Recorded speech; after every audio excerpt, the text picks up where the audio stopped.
Burkina Faso es hoy en día uno de los países más pobres del mundo. El 80% de la población vive con menos de $2 al día. La tasa de alfabetización de adultos apenas llega al 35% y sigue cayendo.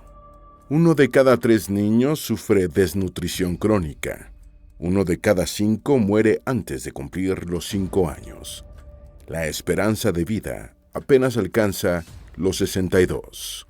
Solo en 2022 y 2023 hubo 3 golpes.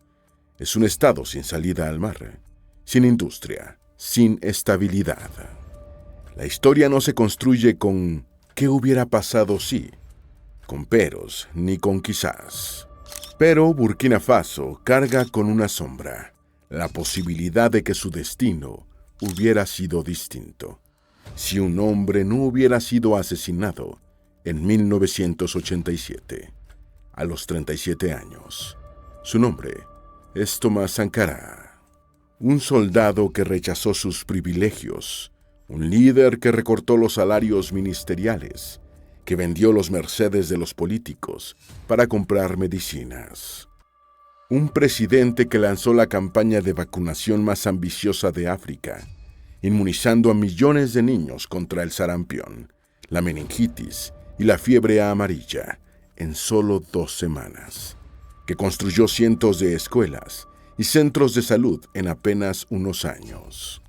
Un hombre que puso a los pobres en primer lugar, siempre en primer lugar, que creía que el progreso no se medía en rascacielos ni autopistas, sino en cada niño en la escuela, en cada aldea con agua potable, en cada trabajador capaz de alimentar a su familia, y en ninguna familia abandonada por el Estado. A principios de la década de 1980, Burkina Faso aún se llama Alto Volta. Es uno de los países más pobres del mundo. Su PIB per cápita no supera los $300 al año. Solo el 3% de los niños accede a la educación secundaria. El hambre es permanente. Los campos sufren sequías tras sequías. La desertificación del Sahel avanza cada año. La esperanza de vida apenas alcanza los 40 años. La independencia de Francia, obtenida en 1960, no ha traído libertad. El Estado sobrevive gracias a la ayuda exterior, a los préstamos internacionales y la exportación de materias primas baratas. Francia sigue dictando la economía, el comercio y hasta los dirigentes del país.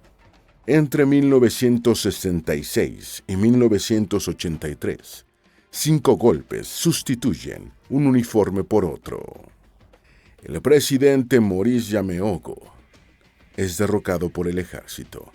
Más tarde, el coronel Sayez Serbo toma el poder prometiendo reformas, pero solo impone represión. A su vez, Serbo es depuesto por un grupo de oficiales encabezados por Jean-Baptiste Ouédraogo. En este ciclo de colapso y traiciones, comienza a emerger un joven oficial, Thomas Sankara. Formado en Madagascar, en 1972 presencia la Revolución Malgache, cuando estudiantes y obreros marchan por las calles para derribar al gobierno. Allí absorbe ideas comunistas y antiimperialistas. Cuando regresa a Alto Volta, está convencido de que su país también puede cambiar. En 1981, bajo el régimen de Sayez Serbo, Sankara es nombrado secretario de Estado para la Información. El cargo está diseñado para controlar a los periodistas, para sostener la propaganda oficial. Pero Sankara hace lo contrario. Ordena a los periodistas escribir la verdad, exactamente como ocurre, aunque ofenda a los que están en el poder. La prensa esperaba censura. En su lugar, Sankara exige honestidad. El gobierno, incluido el propio Serbo, se convierte en objeto de críticas abiertas en sus propios medios. Serbo lo amenaza. Sankara dimite en 1982, pero ya se ha convertido en un modelo para la juventud que anhela un cambio. Ese mismo año, Serbo es derrocado. Jean-Baptiste Ouédraogo asume el poder. Ouédraogo es un hombre débil, desconocido para la población. Así que en 1983 nombra a Sankara primer ministro, ya popular entre las masas. Ouédraogo espera estabilizar su régimen incorporando a este oficial carismático. Sin embargo, los discursos de Sankara son problemáticos. Abajo la corrupción, abajo el imperialismo, abajo Francia y Occidente. En pocos meses, Sankara es puesto bajo arresto domiciliario en un intento por silenciarlo. El efecto es el contrario. El ejército se divide. Los oficiales jóvenes radicales se alinean con Sankara. Los conservadores se mantienen con Ouédraogo. Gobierno y ejército quedan fracturados. El 4 de agosto del año 1983, los aliados de Sankara, encabezados por Blaise Compaoré, lanzan un golpe de estado. Toman la capital, Ouagadougou, liberan a Sankara y lo colocan al frente del país. También libra una guerra contra la opresión de las mujeres. Recuerda sus años de escuela. Una compañera quedó embarazada. De inmediato fue expulsada. El chico que la había dejado embarazada se quedó. Para Sankara, aquello era el símbolo máximo de la injusticia. Nunca lo olvidó. En el Burkina Faso de su infancia, las mujeres cargaban con los pesos más duros: traer agua al hogar, cultivar la tierra, criar a los hijos. Todo ello sin derechos. Sankara lo tiene claro. La sociedad nunca podrá desarrollarse mientras las mujeres no sean libres. Por eso prohíbe el matrimonio forzado, prohíbe la mutilación genital femenina, prohíbe la poligamia y empuja a las mujeres hacia la escuela, el ejército y el gobierno para que alcancen la igualdad con los hombres. Pero Sankara, sobre todo, libra una guerra contra el privilegio.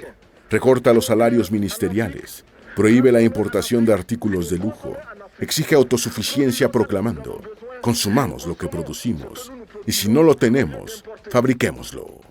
Se burla de quienes visten camisetas usadas con las palabras California, San Francisco o Harvard, preguntando: ¿sabéis siquiera qué significan?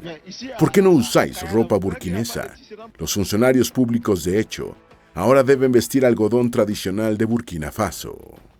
El propio Sankara vive con sencillez, un presidente que decide vivir como su pueblo. Quiero crear un país donde los gobiernos sean los felices, no los que gobiernan. A continuación, reforma el ejército. Durante décadas, los soldados habían permanecido en los cuarteles de la capital, esperando el próximo golpe de estado. Sin nada que hacer, conspiraban, utilizados solo para intimidar a la población. Sankara rompe con todo esto. Los envía fuera de Ouagadougou, a las aldeas de las fronteras. Ahora los soldados construyen caminos, cavan pozos, plantan árboles, ayudan a los campesinos en la cosecha, organizan campañas de vacunación y enseñan a leer y escribir a los niños. Los soldados pierden sus privilegios. Los oficiales comen la misma comida que los soldados rasos, visten la misma ropa.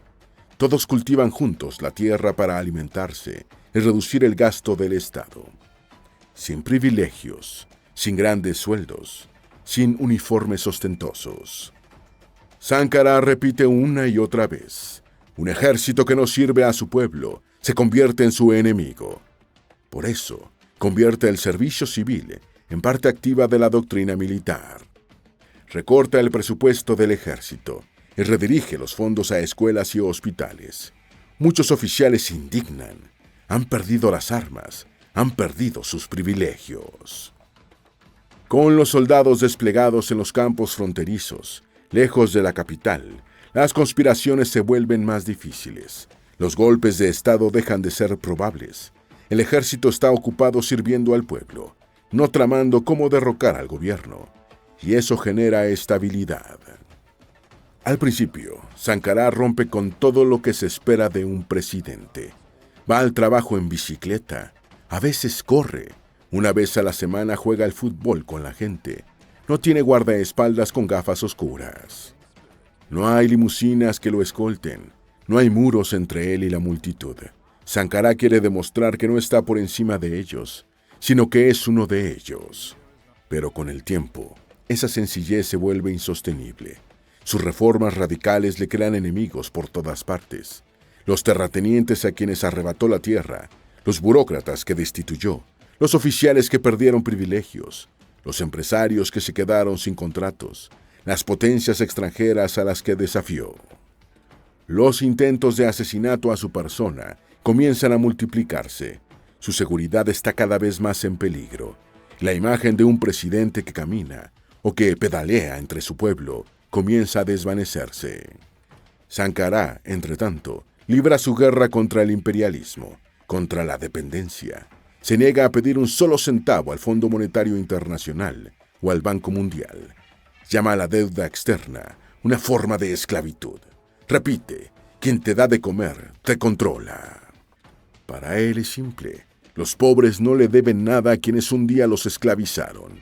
Si acaso, son los excolonizadores quienes deben una deuda a África. En la cumbre de la Unión Africana en Addis Ababa, Etiopía, julio de 1987, Sankara lanza un desafío. Llama a los líderes africanos a unirse y dejar de pagar sus deudas. Y los advierte. Si en este momento Burkina Faso se levanta solo, en la próxima cumbre, yo no estaré. Y así será. La CIA empieza a vigilarlo de cerca. En informes desclasificados, Sankara aparece descrito como una amenaza para los intereses de Occidente en África. Incluso, según Washington, como un peligro para la democracia y los derechos humanos. La ironía es brutal. Un presidente que vive como su pueblo, que combate la corrupción, el hambre y la desigualdad, acusado de violar los derechos humanos de su gente. Su modelo de independencia radical, su rechazo a la ayuda externa, su llamado a la autosuficiencia. En Washington, temen que todo esto detone un efecto dominó en el continente. Y Francia tampoco puede aceptarlo. París depende de sus excolonias para el uranio, el oro, el algodón, el control político. Si Sankara triunfa, todo el sistema de la Francefrique, la red de élites africanas corruptas al servicio de Francia, podría colapsar. Sus vecinos se convierten en enemigos. Félix Houphouët-Boigny en Costa de Marfil, Kenasimbe Aidema en Togo, Omar Bongo en Gabón, todos aliados cercanos de Francia, acaban de considerar a Sankara un peligro. Lo llaman el Castro de África. Temen que su revolución cruce las fronteras y empiezan a conspirar con Francia. Incluso Blaise Compaoré, el amigo más cercano de Sankara, su compañero de armas, terminará arrastrado a la conspiración. El 15 de octubre del año 1987, a las 4:30 de la tarde, Thomas Sankara preside una reunión en el Conseil de l'Entente, en Ouagadougou. Afuera, estalla un tiroteo. Soldados leales a Blaise Compaoré irrumpen en el jardín del edificio. Sankara se levanta, les dice a sus compañeros, quédense, no tengan miedo. Luego sale con las manos en alto. Testigos aseguran que gritó a los soldados para que dejaran libres a los demás. Pero su cuerpo es acribillado al instante. 14 de sus hombres son asesinados junto a él. Después, su cadáver es arrojado a una fosa común. La revolución termina bajo una lluvia de balas. Blaise Compaoré toma el poder, revierte las políticas de Sankara, restablece los lazos con Francia y vuelve a abrir al país a la deuda y a la ayuda internacional. Burkina Faso regresa exactamente al sistema que Sankara había intentado destruir.